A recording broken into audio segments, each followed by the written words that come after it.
ஃப்ரீயா இருக்கிறீங்களா? பேசலாம் சொல்லுங்க. நீங்க ஒரு நாளைக்கு எவ்வளவு சம்பாதிக்கிறீங்கன்னு தெரிஞ்சுக்கலாங்களா? 5000 சம்பாதிக்கிறேங்க. அப்ப ஒரு மாசத்துக்கு எவ்வளவு வருங்க? 1,50,000 லட்சம் ஆச்சுங்க. இப்ப வருஷத்துக்கு எத்தனை ஆச்சுங்க? என்னங்க ஒரு 18 லட்சம் வருங்க. So cute.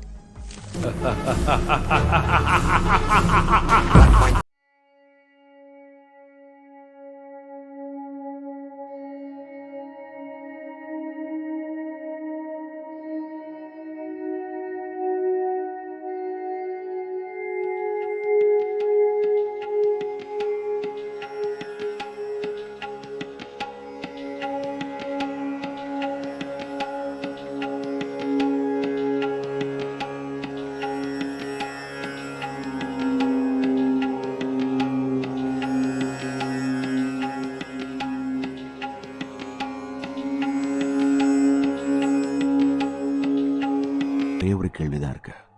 சண்டை போடுற அளவுக்கு இது அவ்வளவு முக்கியமா? சென்சே மியாகி விருப்பப்பட்ட மாதிரி நீங்க வந்து ஆகணும்.